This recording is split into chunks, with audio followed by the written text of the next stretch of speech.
Well, we have some recommendations for any new government coming in. And first and foremost, I'd like to sort of shoot one big elephant in the room. And that is my fervent belief that this industry cannot continue to reside under the remit of the Department of Culture, Media and Sport.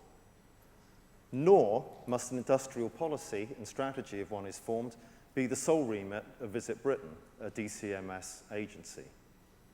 This is a significant British industry, contributing a lot to GDP, a lot to jobs, with a very broad private sector base of large and small companies.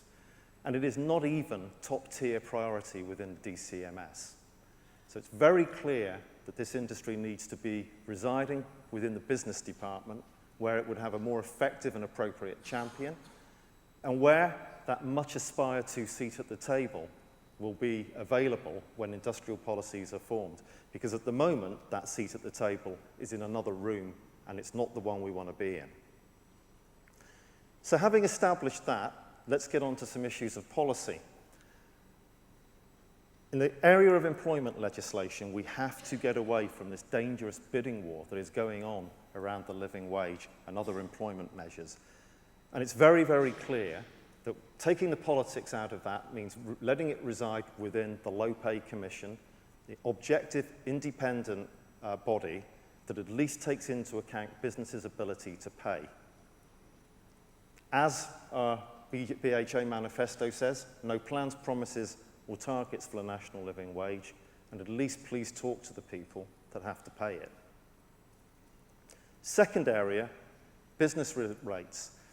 Another recent body blow coming to a lot of operators in our industry, the virtual removal of transitional relief, really just serves to highlight that the current business rates policy is completely unfit for purpose. It disproportionately hits capital-intensive businesses like hotels, restaurants, and visitor attractions, while giving a pretty free pass to those in the digital economy, while almost perversely giving them also tax exemptions. So it's clear that in the future, either tax exemptions and allowances need to be made available to capital-intensive businesses like our industry, or, more profoundly, the whole system needs to be changed to better reflect and treat more fairly bricks and mortar businesses like those in the hospitality and tourism sector. Thirdly, the vexed subject of immigration. I know that's come up this morning. What we're arguing for is evidence-based immigration targets.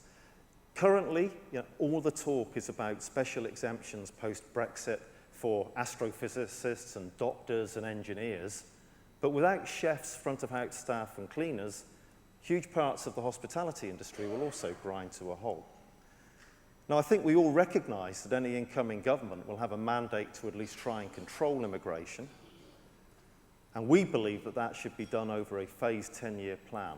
We can work with government on that and contribute to the execution of that policy, but it needs to be met halfway, with government recognising the profound importance of our industry to the economy and also helping to promote it to British people as a career of choice, which is not something they do at the moment.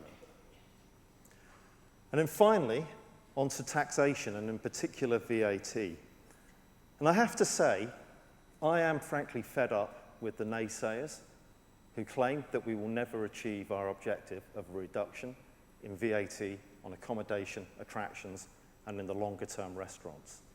Why on earth not? The case has been proven, unarguably, by putting it through the Treasury's own econometric model. It was, quote, one of the most effective discretionary tax cuts ever seen put through the model. Almost every other country in Europe is already doing it. And on top of that, it is potentially the silver bullet solution to a whole host of problems and opportunities facing our industry. Now, first and foremost amongst those, I think that it is absolutely clear that outside of security concerns, the single biggest determinant of long-term success or failure in the tourism economy is price. This is a chart that we presented earlier this year at Merlin's preliminary results. And what it maps is the relative value of the pound versus the euro to inbound holiday visitation to the UK. And with a lag, to take account of the way bookings work, it clearly shows that in that period when the pound was down around 120 to 125 euros to the pound, we had a rise in visitation from abroad. When in 2015, in the first half of 2016, we were hitting levels of around 140 euros to the pound, we saw the drop. And then post-Brexit, with a 3-month lag, you then see at the end of that chart the rapid rise as the very competitive pound brought more visitors into the UK. And I've been in this business nearly 3 decades now. I hate to say it, but I have. And I've seen this played out time and time again. Price is the issue. And do you know what? Politicians, for all that they might claim otherwise, they know this, because at the moment we have ministers and officials saying, well, you don't need a VAT cut now because the pound's so competitive. And that very conveniently forgets the situation prior to June last year, and also forgets the fact that the UK is currently second from bottom out of 136 economies for tourism tax competitiveness. More profoundly, it begs the question as to whether such an important industry should basically be at the whim of foreign exchange traders, political events, and/or economic mismanagement. We've certainly had a lot of that in the past. So my argument, our argument, would be that actually cutting VAT on accommodation and attractions now and in the future restaurants will strengthen our competitive position. It will allow businesses to better absorb some of these external hits that we've been taking on costs. And it will also be the tonic that is needed for some very long-running issues like the regeneration of Britain's coastal communities who rely on tourism. As I said, a silver bullet solution. And you know, we shouldn't forget that already 170 MPs in the last Parliament were signed up to agreeing to this, and several political parties. And I particularly like Plaid Cymru. This is their response to the Labour Party's manifesto, and I particularly highlight, that they will double the funding for Visit Wales and cut tourism VAT to put Wales ahead in the international tourism market. I couldn't have said it better myself, and they will certainly be getting my vote if they happen to be standing in North Dorset, where I live. So, as we head into this next general election and the post-Brexit economy, there is an awful lot at stake.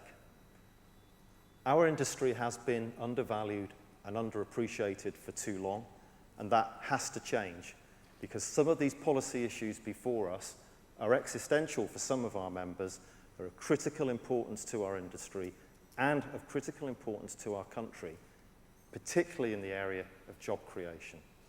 So now more than ever, we need to be together, we need to raise our voice, speak with one voice, and make sure that we are heard. So thank you very much.